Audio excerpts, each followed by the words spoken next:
ॐ सहनावतु सहनौ भुनक्तु सह वीर्यं करवावहै तेजस्विनावधीतमस्तु मा विद्विषावहै। ॐ शान्ति शान्ति शान्तिः। यस्य निश्वसितं वेदाः यो वेदेभ्योऽखिलं जगत् निर्ममेतमहं वन्दे विद्यातीर्थमहेश्वरम्।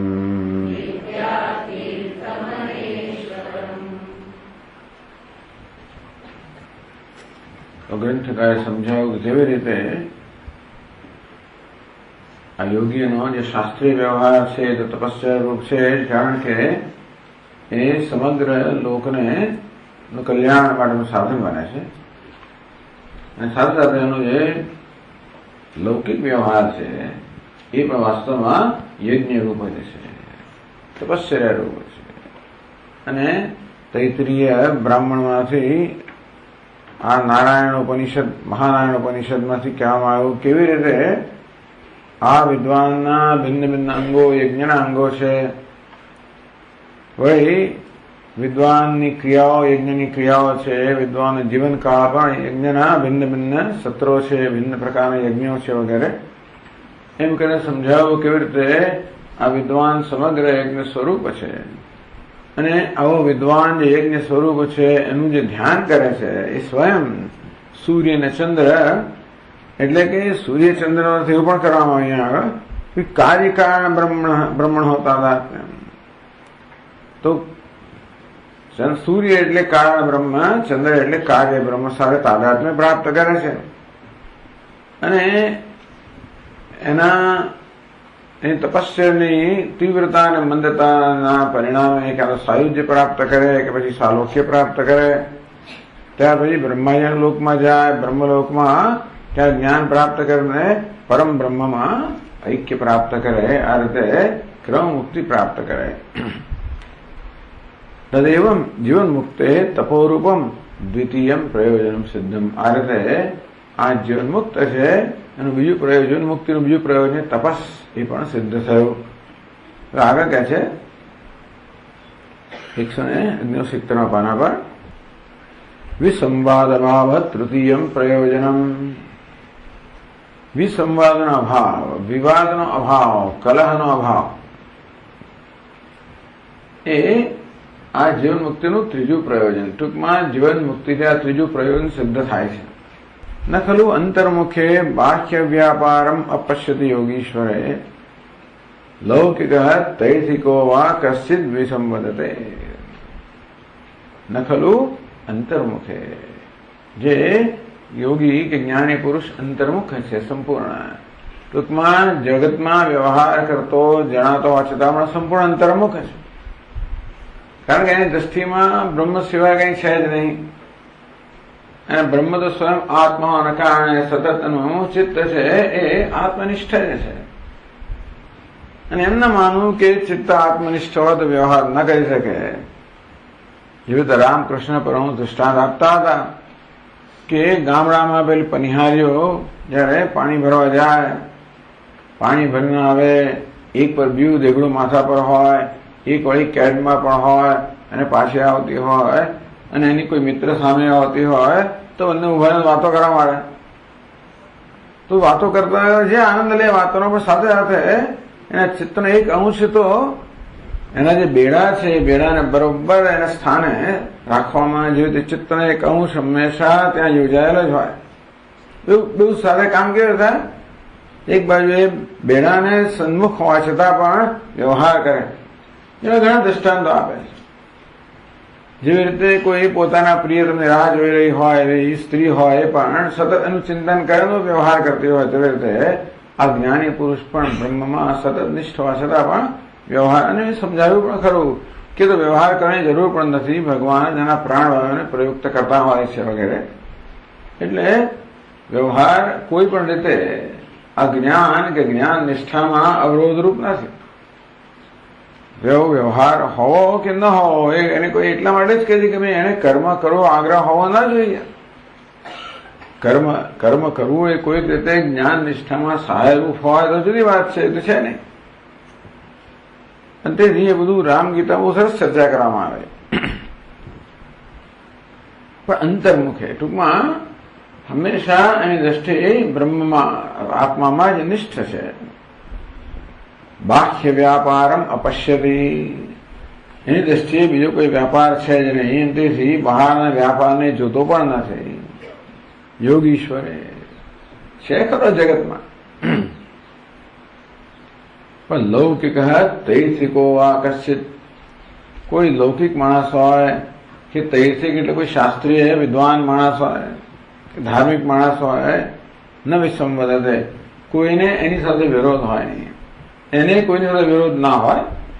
યસ્માનનો દ્વિજતે લોક લોકાનનો દ્વિજતે છે, કોઈ એનાથી ઉદ્વેગ ન પામે અને એ કોઈથી ઉદ્વેગ ન પામે.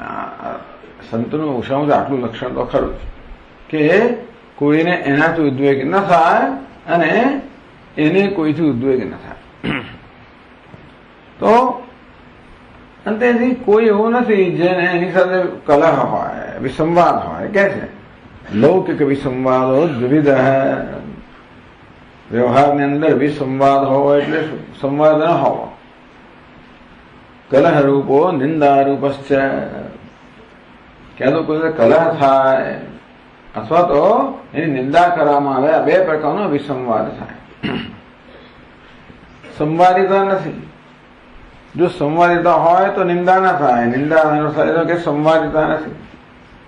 અને કલહ પણ એટલા માટે જ થાય જો આપણે સમજૂતી હોય બંનેની સાથે તો કલહનો સવાલ નથી.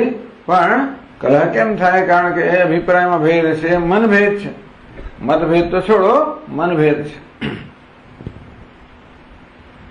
તત્ર ક્રોધાદિરહિતેન યોગિના સ કથમ નામ લૌકિક કલહાયતે. કલહ કરવા માટે કશું જોયું તો ખરું ને.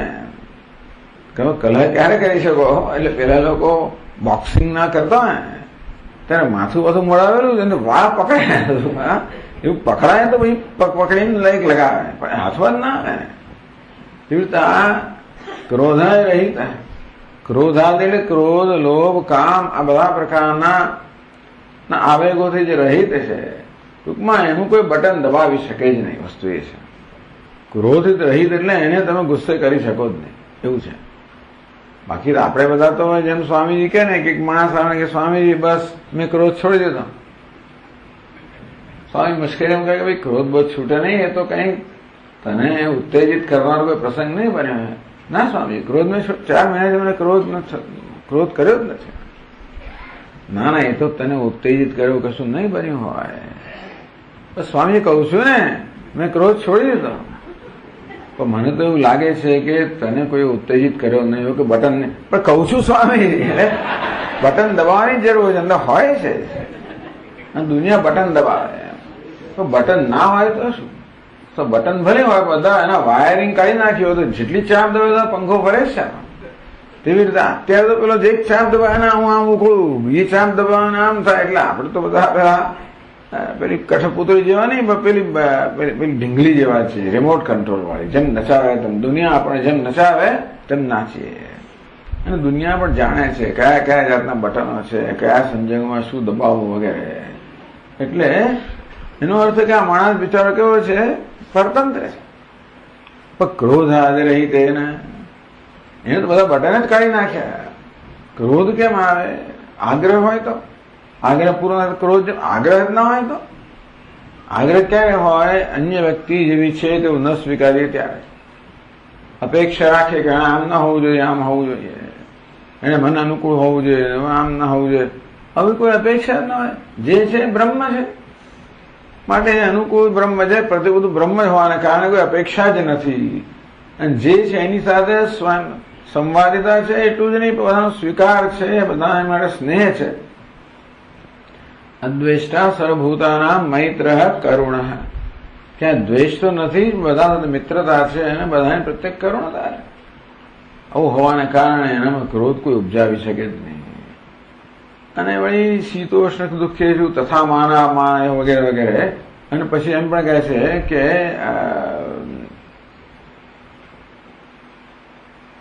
સમલોષ્ટાશ્મ કાંચન, એક માટીનું ઢેફું હોય કે પથ્થર હોય કે સોનું હોય, એને કોઈ આકર્ષી શકતું નથી, કારણ કે એનામાં એવી જાતની કોઈ ઉણપ જ નથી. કશી વસ્તુ આપણને મૂલ્યવાન ક્યારે લાગે? અંદરથી કે ગુણપ હોય, હા હા આ મળે તો કેવું સારું, એવું છે જ નહીં. અને બધું મળેલું જ છે ને, એની પાસે કશું ના એવું છે જ. એટલે એનો કામ ક્રોધ લોભ કશી વસ્તુ ઉત્તેજિત થઈ શકે નહીં. એટલે કોણ એની સાથે કલા કરે? કલા કરવો હોય તો કરે ક્યાંથી? આવે કર પણ વિચાર શું કરે? એટલે કહે છે કે તત્ર ક્રોધાદિ રહી તેને યોગીના સર કથમ નામ લૌકિક કહાય. કોઈ પણ માણસ કેવી તેની સાથે કલા કરી શકે? તો દ્રાહિત્યમ ચ સ્મર્યતે. તો મનુસ્મૃતિ કહે છે ક્રુદ્યંતમ ન પ્રતિક્રુદ્યેત આક્રોષ્ટ કુશલમ વદેત અતિવાદામ સ્થિતિક્ષેત ના મન્યેત કંચન.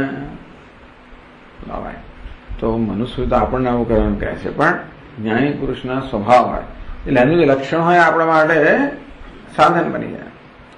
ક્રુદ્યંતમ ન પ્રતિક્રુદ્યેત સંજાત ક્રોધાય કસ્મૈચિત પ્રતિક્રોધમ ન કુર્યાત.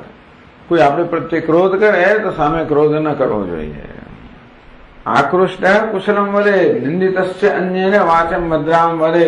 કોઈ નિંદા કરે આપણી તો પણ કુશલમ વદે તરુ કલ્યાણ થાવ. બોલવાનું નહીં, બોલી અત્યારે તો પણ છેવટે અંદરથી એવું જ નહીં કહે.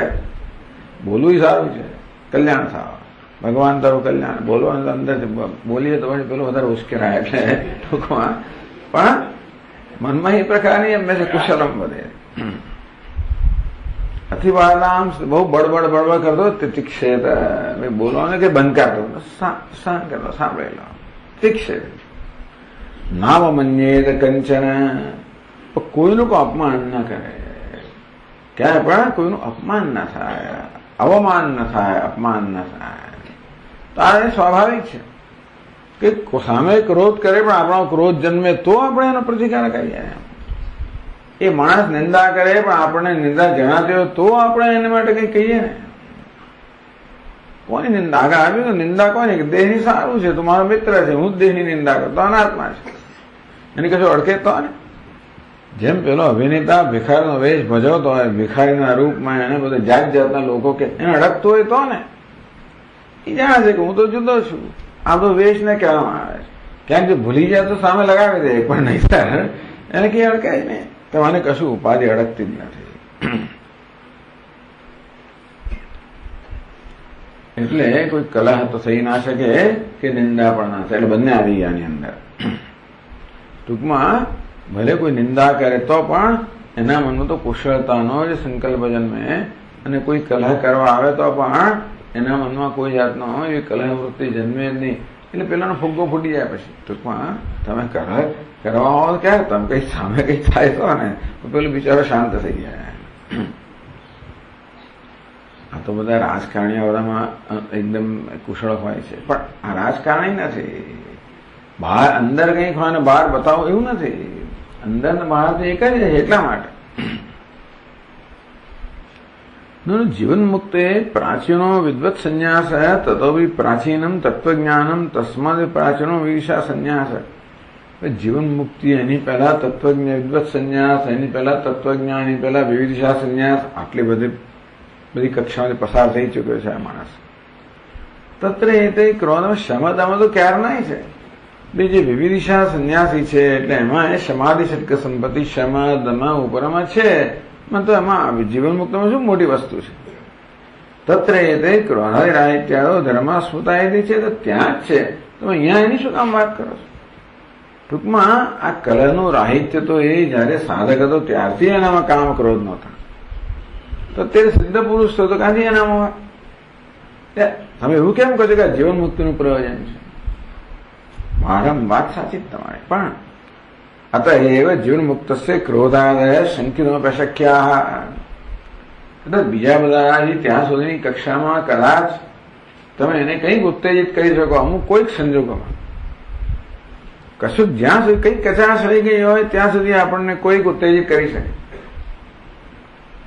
શક્ય છે કે જીવન મુક્તિ પહેલાની અવસ્થાની અંદર કંઈક આ કચાશ સંપૂર્ણ જતી રહી છે ત્યાં સુધી કદાચ કંઈક ઉત્તેજન આવી શકે. પણ એટલે કહે છે કે જો એ અવસ્થાઓમાં વિવિધિશા વગેરે અન્ય અવસ્થાઓમાં પણ જો કામ ક્રોધ ના હોય તો જીવન મુક્ત માણસમાં કોઈ શંકાનો સવાલ જ નથી.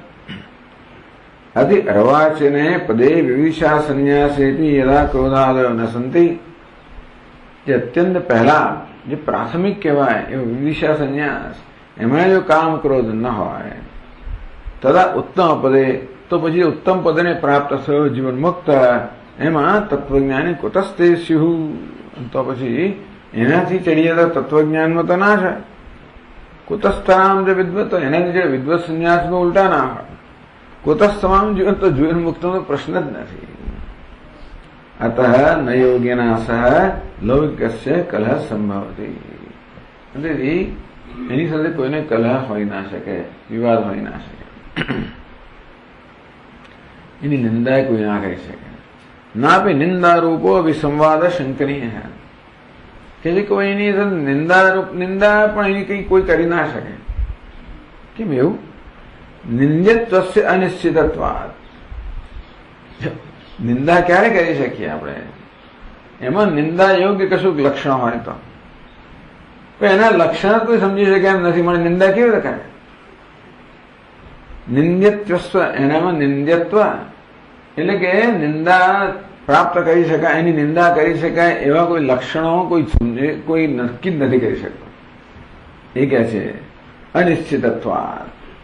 તથા સ્મર્યતે કહે છે યમ ન સંતમ ન ચાસંતમ, ક્યાંથી લાવ્યા? વશિષ્ઠ સ્મૃતિમાંથી. યમ ન સંતમ ન ચાસંતમ ના શ્રુતમ ન બહુશ્રુતમ ન સુવૃત્તમ ન દુર્વૃત્તમ વેદ કશ્ચિત સમયયતિ. કોની યતિ કહેવાય? જે છે કે નથી, એટલે સંત છે કે અસંત છે એ પણ ના કહી શકે. અસંત છે કે અસંત છે કે શૈતાન છે એ નક્કી ના કરી શકાય એના વર્તન પરથી. ના શ્રુતમ ન બહુ શ્રુતમ, એ બહુ વિદ્વાન છે કે ભણ્યા વગરનો છે પણ નક્કી થાય એવું છે નહીં. ન સુવૃત્તમ ન દુર્વૃત્તમ, એનો આચાર સદાચાર છે કે દુરાચાર છે એ પણ નક્કી થઈ શકે એમ નથી. એના વિશે કશું નક્કી થાય તો કોઈ માણસ નિંદા કરે ને કે દુરાચાર કહેવાય, આ તો દુષ્ટ છે, આ તો અભણ છે વગેરે વગેરે. પણ એના બહારના વર્તનથી આમાંની કોઈ વસ્તુનો નિશ્ચય થઈ શકે જ નહીં. વેદ કશ્ચિત સવય્યતિ, આવો જે હોય એને યતિ કહેવામાં આવે છે. એટલે સંતમ એટલે સદસત્વે ઉત્તમાધમ જાતિ, ટૂંકમાં કઈ જાતિનો છે, નહીં તો આપણે નિંદા કરી શકીએ કે લાભો છે પેલો છે ફલાણો છે. એ જાતે નિંદા હિન્દુસ્તાનમાં થાય પછી એ ખબર ન હોય કઈ જાતિનો છે, ખબર ના પડે. એની કોઈ ચિહ્ન જ નથી એના પર, અને એનું ભણતર દેખાતું નથી ને અભણતર કશું દેખાતું નથી. એના આચારમાંથી કે નક્કી થઈ શકે એમ નથી. તેથી એના વિશે કશો નિશ્ચય હતો એ નિંદાને પાત્ર બને ને. એના વિશે કોઈ કઈ નિશ્ચય કરી શકતો નથી, માટે એ કોઈ નિંદાને પાત્ર થઈ જ ના શકે. એટલે કોઈ લૌકિક માણસ તો એની સાથે વિસંવાદ કલહ પણ ના કરી શકે કે એની નિંદા પણ ના કરી શકે. તૈર્થિકોપી, તૈર્થિક એટલે કોઈ પવિત્ર માણસ હોય, વિદ્વાન હોય, ધાર્મિક માણસ હોય, આધ્યાત્મિક માણસ હોય, એ બધા લોકો ઝઘડા કરતા હોય છે. એવું કોઈ એની સાથે કલહ કરી શકે? આદ્ય તો કે તૈર્થિકો કેમ શાસ્ત્ર પ્રમેય વિસંવદતે કેમ વા યોગી ચરિતે. આ બે વિસંવાદ આટલામાં હોઈ શકે. તમે જે માન્યતા ધરાવો છો ને એના વિસંવાદ, એના તો વિવાદ થાય. બ્રહ્મ સત્યમ જગત સત્યમ, એ જે લગી પડે પછી તમે શું કહ્યું? જગત સત્ય લાગો પછી. એટલે ટૂંકમાં તમે જે શાસ્ત્ર પ્રમેય, શાસ્ત્રમાંથી જાણવાનું શું છે, ઉપનિષદનું તાત્પર્ય શું છે વગેરેમાં એના વિશે વિવાદ હોય શકે. પેલો એ કહે છે કે ઉપનિષદનું તાત્પર્ય જીવ અને બ્રહ્મ એક જ છે. પેલો કે નહીં, જીવ તો બ્રહ્મના અંશ છે. પેલો કે જીવ અને બ્રહ્મ જુદા છે, વગેરે વગેરે. અથવા યોગી ચરિતે આ તો એ સંન્યાસની રીત છે, આ તો આવો હોય, આમ કરાય, આવો આચાર, આવું બધું.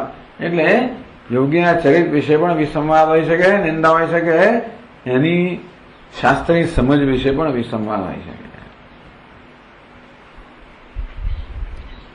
પણ આદ્યેન તાવદ યોગી પરશાસ્ત્ર પ્રમેયમ દૂષયતિ. જો પહેલી વસ્તુ એ છે કે યોગી કોઈના શાસ્ત્રને દૂષિત કરતો નથી. આ તો વેદાંતની લોકો બરોબર તૈયાર જ હોય છે. કોઈ આવે ત્યાંથી સ્વામિનારાયણ લગાવો લાગી પડે, વૈષ્ણવ લાગી પડે, જે કોઈ સંપ્રદાય બધું જાણતા હોય ને, જે પછી વિવાદો છેડે. આ તો કે છે યોગી પરશાસ્ત્ર પ્રમેયમ ન દૂષયતિ. આ યોગી તો બીજાના કોઈના શાસ્ત્રના ભગવાન, એટલે અમારો ભગવાન આવા તમારો ભગવાન, એ કોઈને દૂષિત કરતો જ નથી. બધું બરાબર જ છે, એવી ચર્ચા જ નથી કરતો. કોઈ હેન્ડલ તમને મળવું છે ને, તો કે પકડવાનું મળે ત્યારે ને, પણ એ કોઈ કહે તમે એકમ જાણ આત્મા અન્ય વાંચો વિમુંથ મુંડકોને કહેવામાં આવ્યો કે ભાઈ તમે બધી બડબડાટ છોડી દો, એક માત્ર આત્માને જાણો, બાકી બધું છોડો, બાકી બધું બોલવાનું છોડો. એટલે બીજો બધો વ્યવહાર છોડી દો, માત્ર એક આત્માને જાણો. પછી કહે છે નાનુધ્યાયન બહુન શબ્દાન વાચો વિજ્ઞાપનમ ગીતા. નાનુધ્યાયન બહુન શબ્દાન, બહુ શબ્દોનું ધ્યાન ના કરવું. વાચો વિજ્ઞાપનમ, એ તો વાણીનો વિશ્રામ, આ વાણીનો શ્રમ છે. માટે બધા શબ્દો બધા છોડો, વિવાદો છોડો, આ બધું છોડો. માત્ર આત્મામાં એક નિષ્ઠા પ્રાપ્ત કરવા સિવાય બીજી કશી વસ્તુ કરવાની જ નથી. એ તો કદાચ વિવાદ કરે જ નહીં. અંતેથી ઇત્યાદિ શ્રુતિ અનુરોધાત, એ હોવાને કારણે એ તો કોઈની સાથે વિવાદ કરતો જ નથી. એ કોઈનો દોષ કાઢતો નથી, કોઈનું ભૂલ કાઢતો નથી. ત્યાં તમારું આ ખોટું છે ને પેલું એવું કશું છે જ નહીં. પાછા પેલા વેદાંત ભક્ત સાથે પણ લડે. બધું જાત જાત આ બધી વૃંદાવન કાશીમાં ને બધું બહુ ઘણું ચાલતું હોય. આ બધું એ બધું એટલે ઘણી લડાઈઓ છે. પણ એ ચાલો એ જરૂરી છે. આ તો પણ આ બધાની પર થયેલાની વાત છે.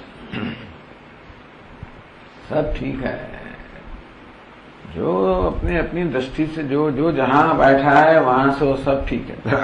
आनंदमयी माँ ने कोई पूछे, जो जहां बैठा है वहां सब ठीक है. તત્વ એક જ છે. ક્યાં બેસીને જુઓ છો, દેહમાં અહમ ભાવથી જુઓ છો, ફલાણામાં અહમ ભાવથી જુઓ છો, ક્યાંથી જુઓ છો વગેરે પરથી સબ ઠીક है. બધું બરાબર જ લાગતું હોય કે એના માટે બરાબર છે ભાઈ. આ શું કરે તો છોડ આ બધી વસ્તુ. આવી તો કે સાધના હોતી આમ કર, ભાઈ એ બધું સારું જ છે. ટૂંકમાં પેલો ગામડિયો આમ કરતો હોય ને, પેલો આદિવાસી બીજું કરતો હોય ને, પેલું ત્રીજું કરતો હોય, સબ ઠીક હે. બધા લોકો જે સમય આવશે ત્યારે ધીમે ધીમે બધા બધું કરશે. અંતેથી એને કોઈ કઈ ખોટું લાગતું જ નથી. સ્વામિનારાયણ તો આ પેલો જે સંપ્રદાય હોય ખરો, જે માન્યતા હોય તે ખરી. એટલે તૈરયમ ન વિરુદ્ધતે, સ્વસિદ્ધાંત વ્યવસ્થાસુ દ્વૈતનો નિશ્ચિતા દૃઢમ પરસ્પરમ વિરુદ્ધંતે તૈરયમ ન વિરુદ્ધતે. પોતાના સિદ્ધાંત વ્યવસ્થામાં દ્વૈતી લોકો છે, દરેક બીજા એકબીજા ઝઘડા કરતા હોય છે. પણ વેદાંતિન જે અદ્વૈતિન છે એને કોઈની સાથે કોઈ વિરોધ જ નથી. એ કહે કે ભાઈ જેને હાથીના 6 આંધળા લોકો હાથીને જાણવા ગયા, દરેક જુદા અભિપ્રાય લઈને આવે, એટલે બધું મોટી ડિબેટ ચાલતી હોય, વિવાદ ચાલે, પણ જેને હાથીને જોયો છે કે ઝઘડો નથી કરવાનો, જાણે છે કે ક્યાં બેસીને જુએ છે. એટલે આને કોઈ વિરોધ છે જ નહીં. સારું, ચાલો. એટલે તમે બીજાનું ખંડન કરો તો એ વાત થાય, તમારું સમર્થન કરો તો એ વાત થાય. નાપી સ્વશાસ્ત્ર પ્રમેયમ પ્રતિવાદીનો અગ્રે સમર્થયતે. બાકી પ્રતિવાદી બીજી માન્યતા ધરાવનારો હોય તો આપણા શાસ્ત્રનો સિદ્ધાંત છે એને તમે એનું સમર્થન કરો તો પછી પેલો છેડાય. ક્યાં તો પેલાનું ખંડન કરો તો કે પોતાનું મંડન કરવા, બંને પ્રકાર વસ્તુ વિવાદ ઉભ્યા કરે. અમે જયારે બ્રહ્મચારી ત્યારે પણ ઘણા લોકો આવે, એના ઘણા કહે કે સ્વામીજી પેલા આવ્યો હતો ને બરોબર મેં પેલું શંકરાચાર્યના બધા શાસ્ત્ર તો સાંભળે ને બધા, એ બરોબર કહે છે, બરોબર આ કોન્કરન્ટ મેં જીતી લીધો, કહે બરોબર પરાજિત કરી નાખ્યો. બિચારો કોઈ આવ્યો છે બહારથી કઈક બોલે એટલે આ બરોબર લાગી જ પડે એને. તો એ તો આ તો બીજાને ખંડન પણ નથી કરતો અને પોતાને સ્થાપિત કરવાનો પ્રયત્ન નથી કરતો. એ કહે છે પલાલમ્યોધાન્યાથી ત્યજેત ગ્રંથમ અશેષતઃ ગ્રંથમ અભ્યસ્ય મેધાવી જ્ઞાન વિજ્ઞાન તત્વતઃ પલાલમ્યોધાન્યાથી ત્યજેત ગ્રંથમ અશેષતઃ. કહે છે ભાઈ ગ્રંથમ અભ્યસ્ય મેધાવી, મેધાવી બુદ્ધિમાન, ગ્રંથમ અભ્યસ્ય વેદાંત શ્રવણમ કૃત્વા, જે વિદ્વાન છે મુમુક્ષુ છે એને વેદાંતનું બરાબર શ્રવણ કરીને જ્ઞાન વિજ્ઞાન તત્વતઃ, જ્ઞાન અને વિજ્ઞાન બંને પ્રાપ્ત થઈ ગયા. જ્ઞાને સામાન્ય જ્ઞાને વિજ્ઞાને વિશેષ અનુભવે તત્પર સન. બસ ટૂંકમાં એ તો જ્ઞાન ને વિજ્ઞાન એટલે સમજવામાં અને પોતાના અનુભવનો વિષય બનાવવામાં તત્પર છે. પછી ગ્રંથમ અશેષમ ત્યજે, આ એકવાર થઈ ગયું તમારું કામ, બધા ગ્રંથ છોડી દો, એટલે બધા આગ્રહ છોડી દો, તમારું કામ પૂરું કરો. અને બધો ગ્રંથ છે કેવી રીતે ધાન્યમ પલાળ્યો ધાન્યાર્થી, જે પેલું ખાડતો હોય અને બહારનું ભૂસું હોય એને કાઢી જ નાખે ને, ડાંગર હોય એમાં ફોતરા હોય એને પછી કોણ ઘેર, એને તમે છેડો અને પછી ફોતરા નીકળી જાય. ફોતરા આપણે એમ ના ગમે કે મોટો ત્યાગ કર્યો, જે જરૂર નથી એમ છોડી દીધું. તેવી રીતે આ શાસ્ત્રમાંથી પણ આ ધાન્ય છે લઈ લો તમે. શું છે? જ્ઞાન અને વિજ્ઞાન. તમે સમજો અને તમારા અનુભવનો વિષય બનાવો, આટલો શાસ્ત્રનો ઉપયોગ છે. એ કર્યા પછી છોડી દો.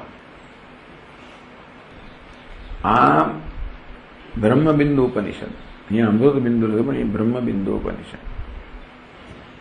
અહીં પાછું કંઈક લખ્યું હોય એટલે બધું એવું રિસર્ચ કરવી પડે, કારણ કે આ ના મળે એટલે બે જવું પડે પાછું. મારે આ કંઈ નથી કરવું પડતું, પણ આમાં તો તૈયાર છે બધું. શાસ્ત્રાણ્યધિત્ય મેધાવી અભ્યસ્યતે પુનઃ પુનઃ પરમં બ્રહ્મ વિજ્ઞાય ઉલ્કાવત્તાન્યથો સૃજત. કે જે શાસ્ત્રાણી અધિત્ય મેધાવી, ભાઈ એ મેધાવી, અમૃતનાદોપનિષદ. શાસ્ત્રાણી અધિત્ય મેધાવી, મેધાવી છે, વિદ્વાન છે, મોક્ષ છે, એને બધા શાસ્ત્રોનું અધ્યયન કરીને અભ્યસ્યતે પુનઃ પુનઃ, વારંવાર અભ્યાસ કરવો, જેથી શ્રવણ મનન એટલે કોઈ પ્રકારની શંકા ન રહે અને જ્ઞાનમાં દૃઢતા પ્રાપ્ત થાય.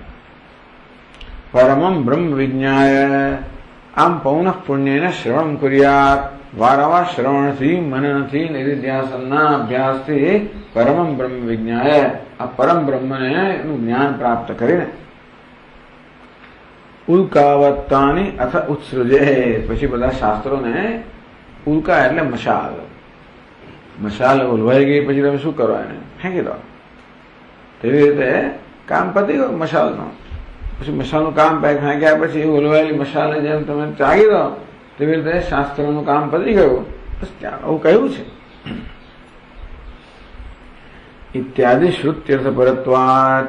ટૂંકમાં અને એટલા માટે એનું કામ શું છે? આ શાસ્ત્રનું કામ, શાસ્ત્રનું અધ્યયનનું પ્રયોજન બીજાનું ખંડન કરવું કે પોતાના વાદનું સમર્થન કરવું, એ બધું કોઈ શાસ્ત્રનું અભ્યાસનું પ્રયોજન નથી. એમ કહેવા ઉપનિષદ શું કહેવા માંગે? એટલે એ રીતે થવાથી શક્ય છે કે ભાઈ તમારા મનમાં કોઈ વિક્ષેપ પડે. બુદ્ધજને વાદ પરિત્યજ્યતા, બીજા બુદ્ધજનો સાથે વાદ છોડો તમે. મોક્ષ માટે એ પણ એક અવરોધ છે અથવા એ પણ એક વિક્ષેપ છે. ટૂંકમાં આપણા આડા માર્ગે દોરી જનારી વસ્તુ છે.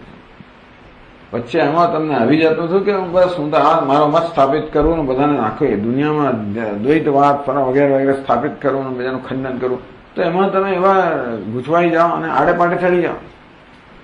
એટલે કહે છે જો ભાઈ શાસ્ત્રના અધ્યયનનું પ્રયોજન છે કે તમને જ્ઞાન વિજ્ઞાન પ્રાપ્ત થાય, એ જ પ્રયોજન છે.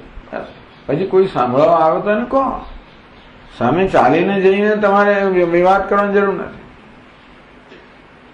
એ આપણું કામ નથી. કામ કરનારા લોકો છે, હવે જેનું કામ છે કરે. પંડિતોનું કામ છે, પંડિતોનું કામ છે કે શાસ્ત્રોનું રક્ષણ કરવું, એ શાસ્ત્રાર્થ વગેરે. પણ શાસ્ત્રાર્થ વગેરે કરવું એ મુમુક્ષુનું કામ નથી.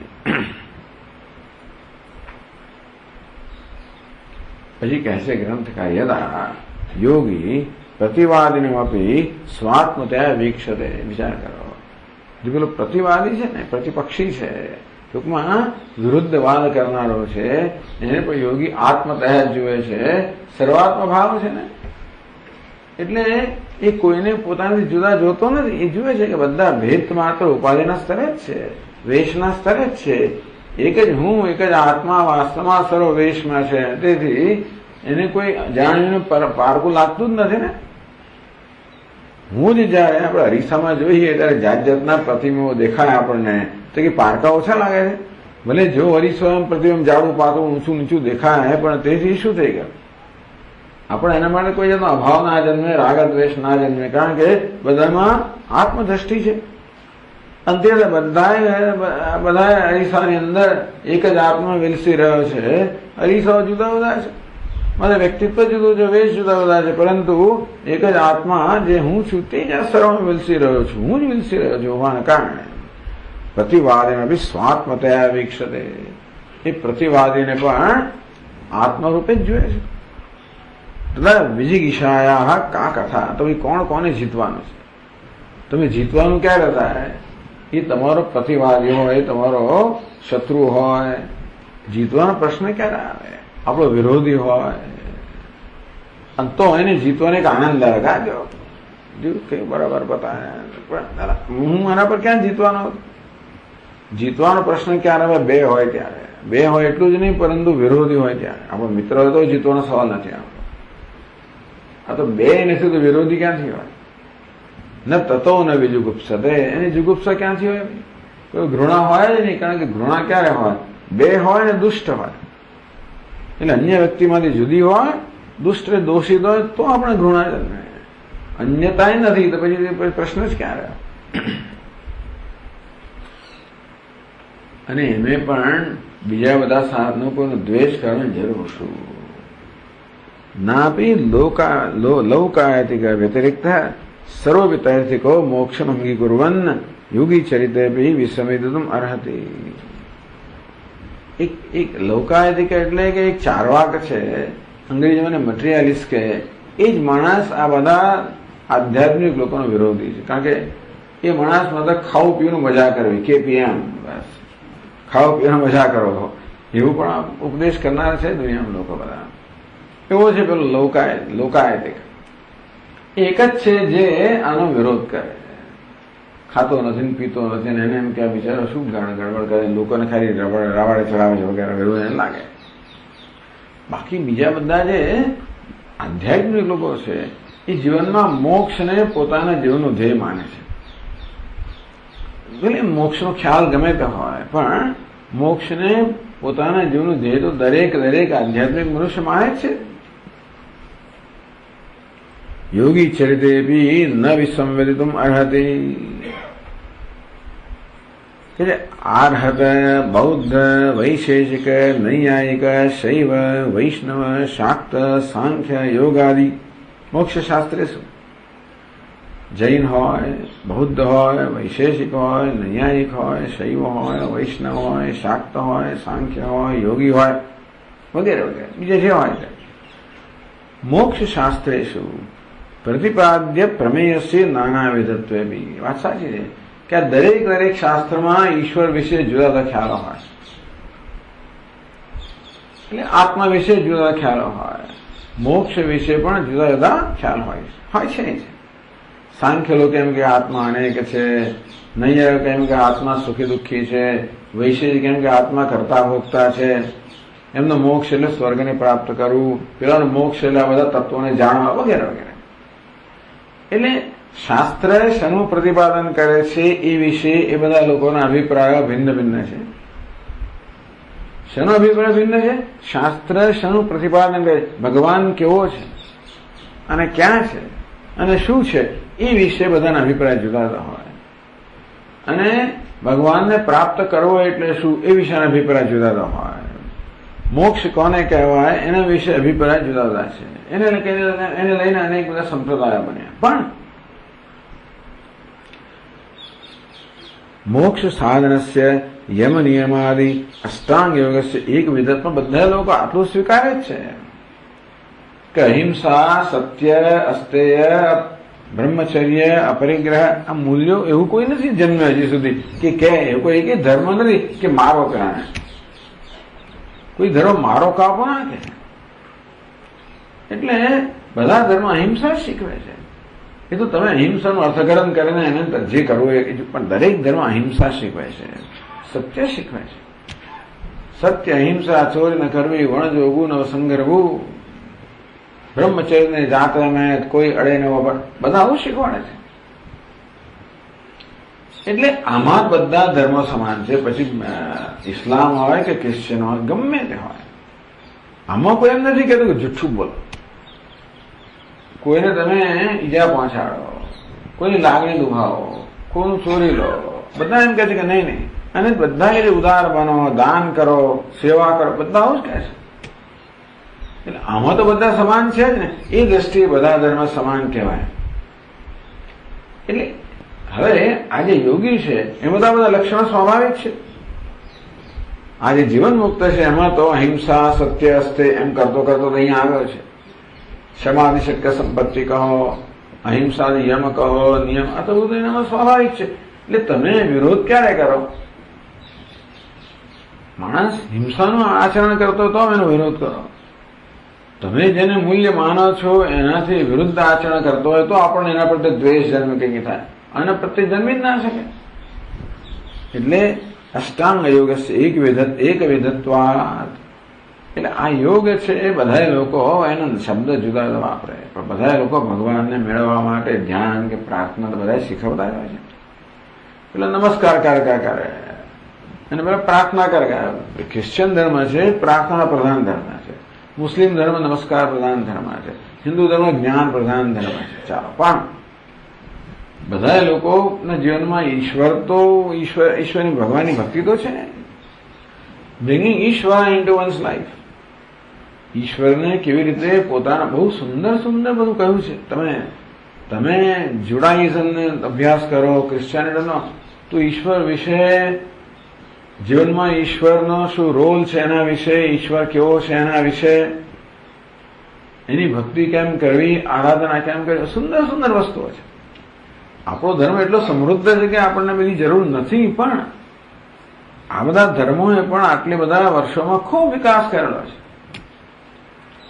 એટલે આપણે કદાચ આ દર્શન વિશે આપણને તકલીફ હોય કે જો ને એક બાજુ કહો છો કે ભગવાન સર્વવ્યાપી છે, બીજું કહો કે ભાઈ આ સ્વર્ગમાં છે, આપ તો હતું હશે, બરાબર. તમે કહો કે ભગવાન આમ ના કરે, પેલું ના કરે, તમારા ભગવાન તો બહુ કૃપાળુ છે, દયાળુ છે, તો તમને ગુનો કરો મારી નાખે. ધારો એટલે ટૂંકમાં એ લોકોના પ્રમેય એટલે કે શાસ્ત્રના દર્શન વિશે, બધા વિશે આપણને એટલા માટે આપણે ત્યાં મનન છે. આ બધા પ્રકારના અભિપ્રાયો લઈને આપણે બધાની ચર્ચા કરીને એમાં જે દોષ છે એ દર્શન કરીને કે ચાલો ભાઈ દોષ દર્શન કર્યા ભાઈ એનો વિરોધ નથી. આપણે સમજીએ કે લોકો ક્યાંથી ક્યાં બેસીને જોઈ રહ્યા. મૂળ તો દોષ દર્શન એટલે સાંખ્ય આમ કેમ વિચારે, તો કઈ દ્રષ્ટિથી જોવાને કારણે સાંખ્યમાં આવો નિર્ણય થયો, યોગમાં આવો નિર્ણય થયો, વૈશેષિકમાં આવો નિર્ણય, તમે જોવા એટલે પછી બરોબર છે ભાઈ. એમનો વિકાસ એટલે હદ સુધી થયો છે, વિચારનો વિકાસ, એ આગળ નથી વધ્યા. એને કારણે દ્વેષને પાત્ર નથી. પણ એ લોકો બધા સત્કર્મી તો સત્કર્મ તો કરે જ છે, બધા ધર્મનું આચરણ તો કરે જ છે, બધા મૂલ્યોનું આચરણ તો કરે જ છે.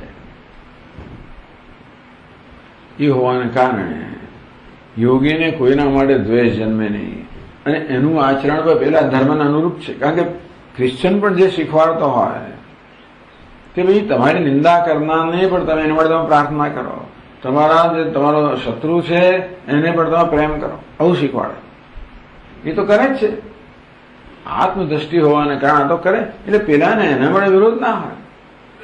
ટૂંકમાં એ લોકોના બધા લોકોના ધર્મમાં સંત પુરુષ કે મહાપુરુષના જેવું ચરિત્ર હોય એવું ચરિત્ર છે એનું, અને તેથી કોઈનો વિરોધ ન કરે, એટલે એના આચરણ વિશે કોઈ વિરોધ ના કરે, અને એ તો કોઈને પોતાનો મત સ્થાપવાનો પ્રયત્ન નથી કરતો, બીજાના મતને ખંડન કરવાનો પ્રયત્ન નથી કરતો, એટલે એવો શાસ્ત્રીય કલા પણ ના હોય, અને એનું જીવન જે છે, એનું ચરિત્ર છે એ નિંદનીય તો ના જ, કારણ કે કોઈ પણ સંપ્રદાય જે શીખવે છે એ બધું છે જ એનામાં.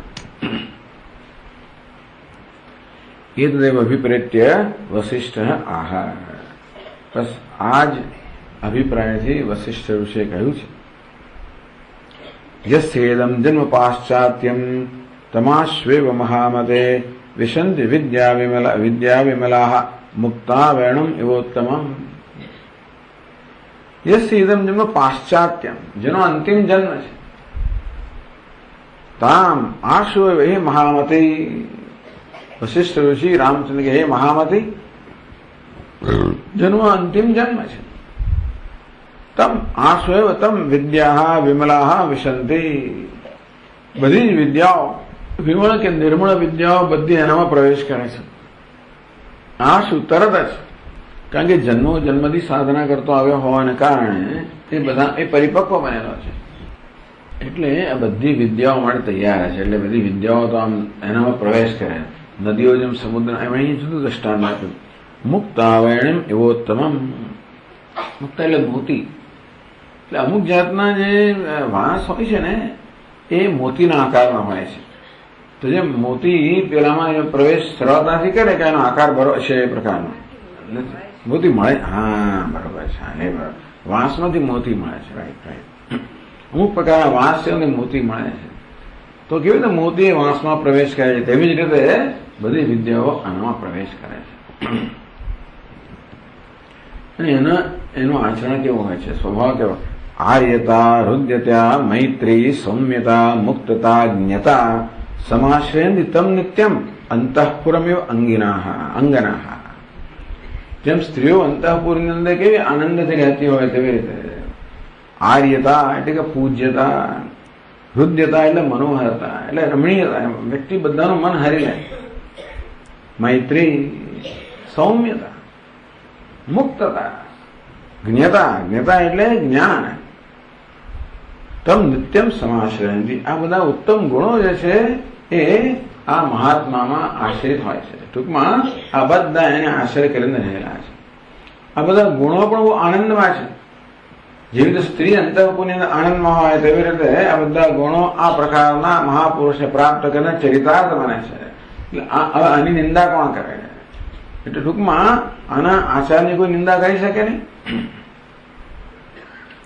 ભેષલાચાર મધુરમ સર્વે વાંછંતિ તમ જના. ભેષલાચાર એટલે કે જેનો કોમળ આચાર, કોમળ છે અને મધુર છે. ભેષલા એટલે કોમળ અને મધુર. તો કોમળ આચારથી જે મધુરતા વાળા લોકો છે એ માણસ કહે મધુર કેમ છે? એનો આચારમાં કોમળતા છે, મધુરતા છે. સર્વે વાંછંતિ તમ જના. બધા લોકોને ઈચ્છે છે, બધા લોકોમાં ઈચ્છનીય છે. વેણુમ મધુર નિધ્વાનમ વને વન મૃગાયવ. તો વન મૃગા, આ વનના જે પશુઓ હોય ને એ લોકો ખાસ કરીને હરણ, એમને વેણુનાદ બહુ જ ગમે. આ હરણને હંમેશા ધ્વનિ માટે બહુ જ પ્રેમ હોય છે. એટલે મધુર નિધ્વાનમ વેણુમ, તો મધુર નાદ કરનારી વેણુનો નાદ સાંભળવો જેવી રીતે પેલા હરણને ગમે તેવી રીતે આ વ્યક્તિ પણ લોકોને એવો જ પ્રિય હોય છે, બધા એની ઈચ્છતા હોય છે. કારણ કે એનો આચાર કેવો છે? મધુર છે, કોમળ છે, અને બધા લોકો એની ઈચ્છતા હોય છે. એટલે કેવું સરસ આગળ જે કહ્યું કે બધા જ ધર્મોની અંદર જે પ્રકારના સદાચારનો ઉપદેશ કરવામાં આવે છે એ ઉપદેશ લગભગ સમાન હોય છે, ઊંચી વધતી દ્રષ્ટિએ, ઊંચી વધતી માત્રામાં. એ બધા જ આના તો આશ્રય કેમ રહેલા જ છે. કોઈને એ તો બધાને વાસ્તવમાં ગમે જ, કોઈને એનો વિરોધ થાય જ નહીં. અત્યારે 2-3 વાર કે 4 વાર આપણે આપણા પૂજ્ય સ્વામીજી અને પેલા જે જ્યુઇશ લોકો, તો સ્વામીજી એક પણ પ્રોજેક્ટ હાથમાં લીધેલો છે કે આ ક્રિશ્ચન લોકો તો લડવાડિયા છે, મુસલમાનો તો વધારે લડવાડિયા છે, એક જૂ લોકો છે લડવાડિયા નથી. એમણે ક્યારેય દુનિયા પર આક્રમણ નથી કર્યું, પોતાના ધર્મનો પ્રચાર કરવા માટે બીજા પર જુલમ ઉલટે એ બધાના જુલમને પાત્ર બને. જેમ હિન્દુઓ, એ રીતે હિન્દુઓ અને આ જૂ લોકોની અંદર બહુ સમાનતા છે. એટલે પેલા લોકોને ક્યાંથી ભગાડી મૂકેલા અને બધું ક્યાં ક્યાં દુનિયા બધા હિન્દુસ્તાનમાં પણ આવેલા હતા. એટલે આપણે એમની સાથે એક સંવાદ ઉત્પન્ન કરીએ. એ લોકો પણ જરા હિન્દુઓને થોડી તુચ્છ દ્રષ્ટિ જોતા હોય કે આ લોકો બધા કે એ લોકોના ધર્મોની અંદર આ મૂર્તિ પૂજાનું મહાન ખંડન કરવામાં આવે છે. બધા આઇડોલ વર્શિપર્સ, એટલે પથ્થરને પૂજનારા. એટલે ચાલો આપણે સંવાદ કરીએ કે ભાઈ અમે કોની પૂજા કરીએ છીએ, શું છે. એવો 1, 2, 3 આવા સંવાદો હમણાં થોડા વખત પહેલા મને દિલ્હીની અંદર પાછી એક ચોથી કદાચ આવી એક કોન્ફરન્સ થઈ હશે. એમાં સ્વામીજી ઈશ્વર વિશે પછી કહેવા માંડ્યું. પછી તો બધી કોન્ફરન્સ પેલા લોકો તો બધા લગભગ 2 દિવસ સુધી સ્વામીજી ઈશ્વર વગેરે વિશે જે શાસ્ત્ર વેદાંતનો ખ્યાલ છે એના વિશે પ્રવચન આપવા મળ્યા.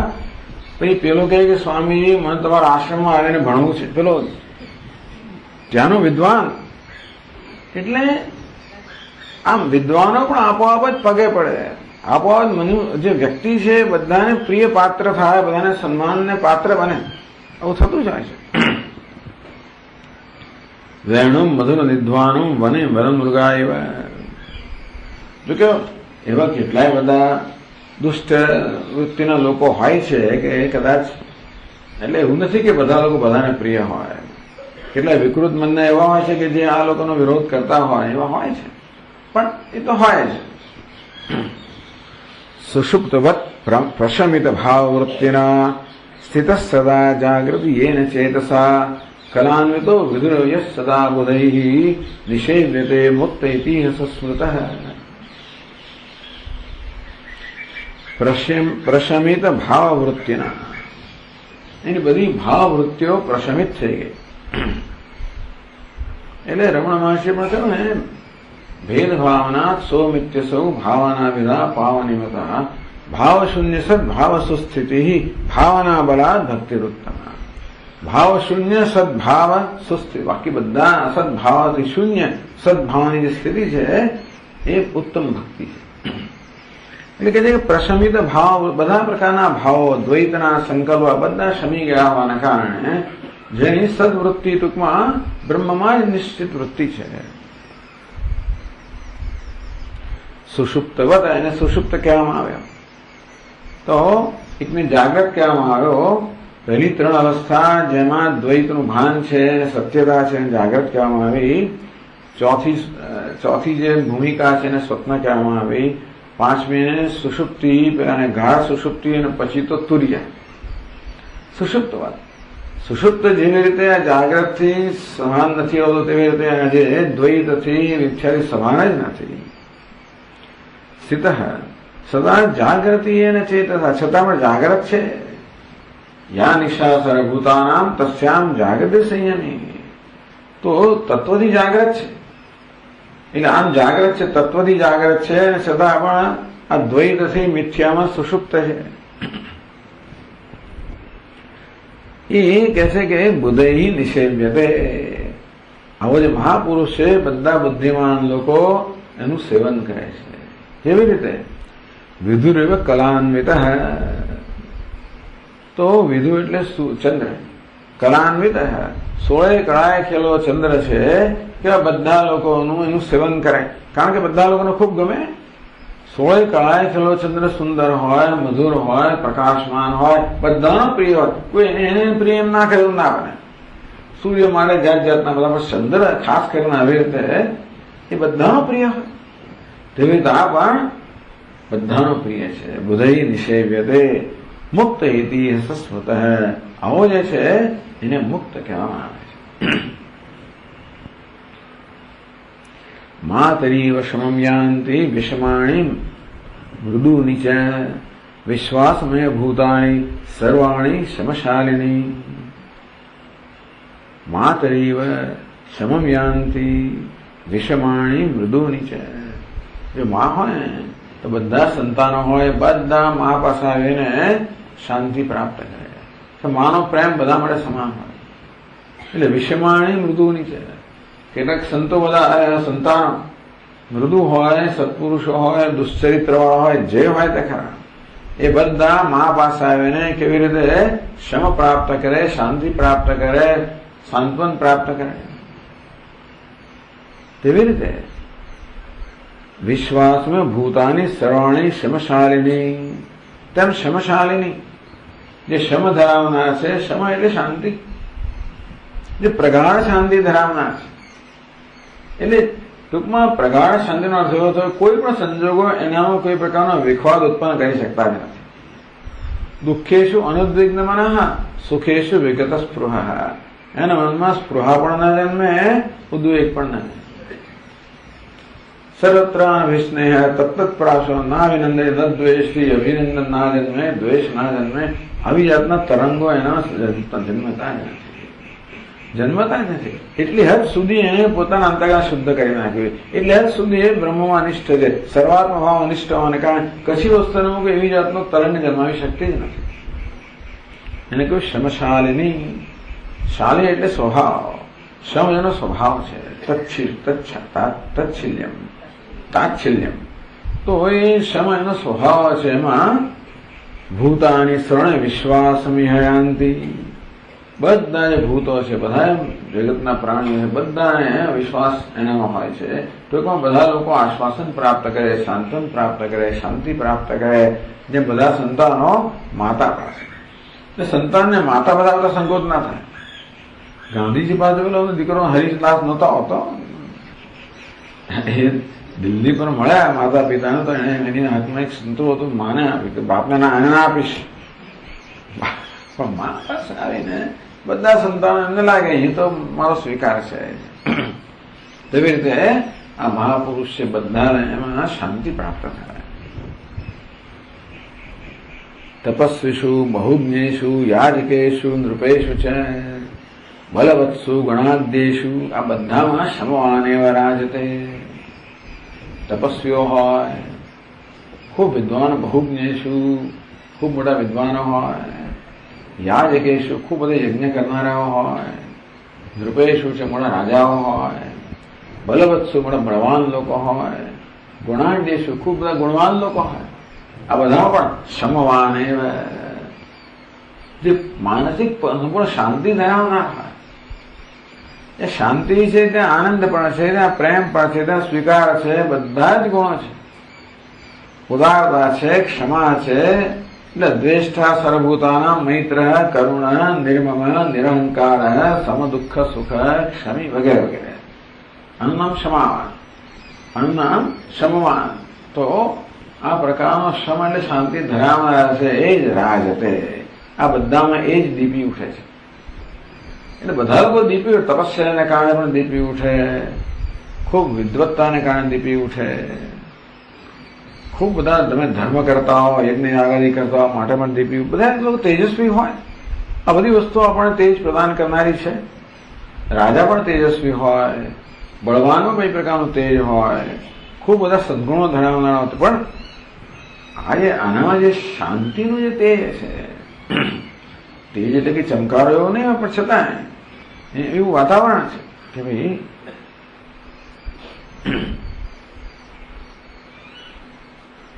આમાં એવું પણ કે વિષમાણી મૃદુની છે ભૂતાની। એટલે આ વ્યક્તિ માટે કોઈ ક્રૂર હોય કે પછી શાંત હોય, બધા ભૂતો એ બધા અમે વિશ્વાસને પ્રાપ્ત કરે। ટૂંકમાં આ વ્યક્તિની સન્નિધિમાં બધા પોતાનો વૈરભાવ ભૂલી જાય, ક્રૂરતા પણ ભૂલી જાય, એવી જાતનો પ્રભાવ આવે છે। તો શમવાન વરાજ એટલે બધામાં એ વાસ્તવમાં એ વિરાજમાન છે, શોભાસ્પદ છે। તદેવમ અબાધમ જીવન મુક્તે વિસંવાદ અભાવ રૂપમ તૃતીય પ્રયોજનમ સિદ્ધમ। આ પ્રકારે એમ કહેતા કહેતા આપણને જીવન મુક્ત છે એના જ એનું જ નિરૂપણ કરે છે, ભિન્ન ભિન્ન રહે છે. આ તો બધા કંઈક પ્રસંગ છે, પ્રસંગોપાત. પણ જ્ઞાન રક્ષા કહો, તપસ્યા કહો, વિસંવાદનો અભાવ કહો, પણ બધા દ્વારા એ જીવન મુક્ત પુરુષ કેવો હોય એનું નિરૂપણ થઈ રહ્યું છે. એ દ્વારા એના લક્ષણો કેવા હોય એટલે સાધકો માટે આ બધા સાધનો બની રહે, એના માટે મૂલ્ય બની રહે. તો એવમ આ પ્રકારે જીવન મુક્તિ, જીવન મુક્તિમાં વિસંવાદ નથી હોતો, કલહ નથી હોતો, નિંદા નથી હોતી, ઝઘડો નથી હોતો, વિવાદ નથી હોતો, સંવાદ જ હોય. જે હોય એની સાથે સંવાદ હોય. તૃતીયમ પ્રયોજનમ, જીવન મુક્તિ આ પ્રકારનું પ્રયોજન સિદ્ધ કરે, એ પણ સિદ્ધમ, એ પણ સિદ્ધ છે. હવે શું બાકી રહ્યું? દુઃખનાશ સુખાવિર્ભાવ. દુઃખનાશ સુખાવિર્ભાવ રૂપે ચતુર્થ પંચમ પ્રયોજન. ચોથું પ્રયોજન હતું દુઃખનો નાશ, પાંચમું પ્રયોજન હતું સુખનો આવિર્ભાવ. એ વિદ્યાનંદાત્મક બ્રહ્માંડ ગતેન ચતુર્ધ્યમ નિરૂપિત. જોઈ લો અમારું પુસ્તક. હું માનું છું કે એમનું જ પુસ્તક એટલે આ પંચદશીની વાત કરે છે. તો વિદ્યાનંદાત્મકેન, વિદ્યાનંદે બ્રહ્માનંદ, બ્રહ્માનંદ ગતેન ચતુર્થ અધ્યાયન. યોગાનંદ, આત્માનંદ, વિદ્યાનંદ, બ્રહ્માનંદ, વિષયાનંદ. તો બ્રહ્માનંદ નામનું ચોથું, એટલે એ 5 પ્રકરણ, 14નું પ્રકરણ થાય પંચદશીમાં. પણ એ બ્રહ્માનંદ વિદ્યાનંદ નામનું જે આખો એક ગ્રંથ છે, એના 5 પ્રકરણ છે. એમાં આ ચોથું પ્રકરણ છે બ્રહ્માનંદ. એમાં નિરૂપિત આ બધું નિરૂપણ કરવામાં આવ્યું છે. તો વિસ્તારથી જાણવું હોય તો તમારે ત્યાં જોઈ લો. તો હોય તો સંક્ષિપ્ત ઉચ્ચ છે, છતાં પણ તમને સંક્ષેપમાં અહીંયા આગળ અમે કહી દઈએ છીએ. એવી દુઃખનો નાશ છે ને સુખનો આવિર્ભાવ છે. આત્માનમ ચેદ વિજાનીયાત અયમસ્મીતિ પુરુષ કિમિચ્છન કસ્ય કામાય શરીરમ અનુસંજ્વરેત. અયમસ્મીતિ પુરુષ આત્માન વિજાનીયાત છે. હું આ બ્રહ્મ હું છું, હું બ્રહ્મ છું. એ પ્રકારે કોઈ મનુષ્ય આત્માને જાણે. બ્રહ્મ છું એટલે સર્વ છું, સર્વાત્મા છું, પૂર્ણ છું. એ પ્રકારે જે મનુષ્ય આત્માને જાણે, આત્મા વિજાનીયાત છે, જો જાણે તો એટલે જ્ઞાન બહુ જ દુર્લભ છે. પણ કદાચ કોઈકને વળી આવું દુર્લભ જ્ઞાન પ્રાપ્ત થઈ ગયું કે હું બ્રહ્મ છું. તસ્માત તત્સર્વમ અભવત, જે જ્ઞાન પ્રાપ્ત કરીને સર્વાત્મ ભાવ પ્રાપ્ત કર્યો, એને કેમ ઈચ્છે? એના મનમાં કશી વસ્તુની ઈચ્છા કેમ રહેતી નથી? કારણ કે આત્મકામ આપ્તકામ, કામનાને વિષયો જ આત્મા બની ગયા. આપણને કામના ક્યારે હોય? આપણા કદાચ જુદી કશી વસ્તુ હોય. 2 વસ્તુ જોઈએ આ ઈચ્છા માટે. એક તો મારામાં કંઈક અધૂરપ જોઈએ, અને બીજું મારા અન્ય કોઈ વિષય હોય જે મારી અધૂરપને પૂરી કરે એવું માનતો હો. એટલે કામના દ્વૈતમાં સંભવે અને અધૂરપમાં સંભવે. હવે હું બ્રહ્મ છું, પૂર્ણ છું, કોઈ અધૂરપ રહે નહીં. હું બ્રહ્મ છું, સર્વાત્મા છું, એટલે કોઈ બીજું રહ્યું નહીં. એટલે પહેલા જેને કામનાનો વિષય માનવામાં આવતો હતો એ તો આત્મા બની ગયો. આત્મા નિત્ય પ્રાપ્ત છે અને તેથી જગત જ આખું પ્રાપ્ત થઈ ગયું. હું સમગ્ર જગતનો આત્મા છું. એ આટલું નાનું પેલો આહો એવો ઘડો, આટલું નાની કુલડી છે બિચારે. એટલે મોટું હોય તો એને જાત જાતની ગ્રંથિઓ બધી જન્મે. પણ અને એવું જ્ઞાન છે કે હું માટી છું. પછી ભલે મોટો મોટા ઘડાઓ લાવો ને કોઠી લાવો ને જે લાવો એ લાવો, પછી એને કોઈ ગ્રંથિ ના જન્મે. એટલે બિચારી ગભરાઈ જાય. ઘડો આવે ને ડરે કે આ શું કરશે, મારવા પડશે તો શું. કોઠી આવે તો એકદમ ડરે, ઠીક આમ જોશે મારી તરફ તો. એટલે અજ્ઞાન હોય ને એને કારણે ગ્રંથિઓ તો કેટલો ડર હોય, કેટલું દુઃખ હોય. તો હું માટી છું. તો આપણા સ્વામીજી કહે કે ભાઈ માટીને તરંગ એકવાર જાણે કે હું જળ છું, પછી એનો કોઈ જન્મ મૃત્યુ છે નહીં. આ નામ રૂપ છે, એનું ઉત્પત્તિ હોય, એની સ્થિતિ હોય, એનો લય હોય, એનો વિધ્વંસ હોય વગેરે હોય, પણ માટીનો છે કે નહીં. તો કિમિત છે પછી પેલાને મોટો ઘોડો બનવું હોય, ક્યારે પોતે નાનો ઘોડો છે એમ માને ત્યારે, પણ હું માટી છું ત્યારે પેલો ઘોડો હું જ છું, તો પછી ક્યાં કઈ ઈચ્છાનો કોઈ વિષય જ ના રહ્યો, બનવાનો વિષય ના રહ્યો, મેળવવાનો વિષય ના રહ્યો, પામવાનો વિષય ના રહ્યો. કિમ ઈચ્છન કશ્ય કામાય, એટલે કામનાનો વિષય ના રહ્યો, તેથી ઈચ્છુક પણ ના રહ્યો, કામનાનો વિષય ના રહ્યો. કારણ કે એ તો નિત્ય પ્રાપ્ત આત્મા, નિત્ય તો દરેક વસ્તુ આત્મા જ છે, જે છે આત્મા હોવાના કારણે નિત્ય પ્રાપ્ત છે. આપ્તકામ, આત્મકામ, આપ્તકામ. ટૂંકમાં જેને આત્માનું દર્શન થયું એ તો સર્વને આત્મા રૂપે જોતો હોવાના કારણે બધું નિત્ય પ્રાપ્ત છે, એના માટે કામનાનો વિષય જ ના રહ્યો. તો કામી એટલે કોઈ ઈચ્છનાર પણ ના રહ્યો, ઈચ્છાનો વિષય પણ નથી, ઈચ્છુકો પણ નથી. તો હવે શરીરમ અનુસંજ્વરે, તો શરીરની પાસે પાસે શું કામ ખાલી ખોટો દુઃખી થાય?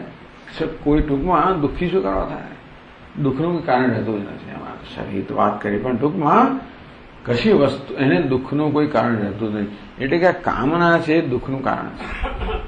કામના કહો, ઈચ્છા કહો, અપેક્ષા કહો, આગ્રહ કહો, આ દુઃખનું કારણ છે. અપેક્ષા પૂરી ના થાય, ઈચ્છા પૂરી ના થાય, કામને એટલે દુઃખ આપણને આપે. એ રહ્યું જ નહીં તો પછી દુઃખનો કોઈ જ્વર રહ્યો જ નહીં. ઇત્યાદિ શ્રુત્યા દુઃખસ્ય અહિકસ્ય વિનાશ ઉક્ત. એ કહે છે કે જો આ વ્યક્તિને આ જગતની અંદર તો દુઃખનું કોઈ કારણ રહ્યું જ નહીં. અહિકસ્ય દુઃખસ્ય, અહિક એટલે કે આ લોકની અંદર, આ જન્મમાં આ લોકમાં એને દુઃખનું કોઈ કારણ ન રહ્યું. તો ભાઈ અહીંયાથી મર્યા પછી ક્યાંક જ્યાં દુઃખનું કારણ થાય તો કઈ એ તગમ હવા તપતિ કિમહમ સાધુના કરવમ કિમહમ પાપમ અકરવમિતિ. તૈત્રીય ઉપનિષદ. ઇત્યાદિ શ્રુતયઃ આમોસ્મિક હેતુ પુણ્ય પાપ ચિંતારૂપસ્ય દુઃખસ્ય નાશમ આહુઃ. કે જો આ જ્ઞાની પુરુષને પરલોકની પણ કોઈ ચિંતા નથી. કેમ? આપણા મનમાં જયારે પશ્ચાતાપ જન્મે, આપણા મનમાં અપરાધની લાગણી જન્મે, હિત ગુમ હવા કિમહમ સાધુ ના કરવામ, અરે પેલું પુણ્ય કર્મ કેમ ના કર્યું, કિમહમ પાપમ કરવામી, અરે પેલું પાપ કર્મ કેમ કર્યું, આ વસ્તુ સંતાપ જન્મનાર. કોઈ પણ કોન્શિયન્શિયસ માણસ, કોઈ પણ સેન્સિટિવ, સંવેદનશીલ, પ્રામાણિક, સાધુ જન હોય, જે સન્માર્ગે ચાલનારો માણસ હોય, એને પોતાને કશું ખોટું થઈ ગયું તો એને બહુ એને ડંખે, અને પછી કંઈક સારું ના કર્યું અને તે વખતે આપણે લોભ વૃત્તિને કારણે કોઈને કશું આપ્યું નહીં અને પછી આપણે આવું કેમ કર્યું, એટલે આવો સંતાપ જન્મે એને કારણે મને નરક પ્રાપ્ત થશે, હું સ્વર્ગથી વંચિત રહીશ. તેથી અત્યારે પરલોકમાં દુઃખ મળશે. આવું પણ એને છે ને, આવો સંતાપ શું બતાવે છે? પરલોકમાં દુઃખ પ્રાપ્તિ બતાવે છે. એવો કોઈ સંતાપ પણ નથી, કારણ કે એમાં કર્તૃત્વ નથી, ભોક્તૃત્વ નથી. ઇત્યાદિ એટલું જ નહીં, પરંતુ આ બધા કર્મો પણ આત્મા જ બની ગયા હોવાને કારણે આત્માથી અન્ય કયું છે જ નહીં. ઇત્યાદિ શ્રુતય. આ ને આવા પ્રકારના, આવું બૃહદારણ્યક ઉપનિષદમાં આ પ્રકારના વાક્યો આવે છે. આમોસ્મિક હેતુ પુણ્ય પાપ ચિંતા, કે મેં પુણ્ય કેમ ના કર્યું, મેં પાપ કેમ કર્યું. આ પુણ્ય પાપ છે આપણને પછીના જન્મમાં સુખ દુઃખ આપનાર, પણ એવું પુણ્ય પાપ પણ નથી, કારણ કે એને કર્તૃત્વ નથી. દુઃખ સે નાશમ આહુઃ, એટલે આ દુઃખનો નાશ તો બહુ સ્પષ્ટ છે. જ્ઞાની પુરુષ માટે દુઃખનો નાશ બહુ સ્પષ્ટ થઈ ગયો. સુખનો આવિર્ભાવ એની વાત હવે કરે છે, એ પછી આપણે આગળ જોઈશું. ઓમ પૂર્ણમદ પૂર્ણમિદમ પૂર્ણાત પૂર્ણમુદચ્યતે આદાય પૂર્ણમેવાવશિષ્યતે. ઓમ શાંતિ શાંતિ શાંતિ. શંકરં શંકરાચાર્યં કેશવં બાદરાયણં સૂત્રભાષ્યકૃતૌ વંદે ભગવन्तौ પુનઃ પુનઃ. ઈશ્વરો ગુરુરાત્મેતિ મૂર્તિભેદવિભાગિને વ્યાપ્તદેહાય દક્ષિણામૂર્તયે નમઃ. ઓમ શાંતિ શાંતિ श्रीगुरुभ्यो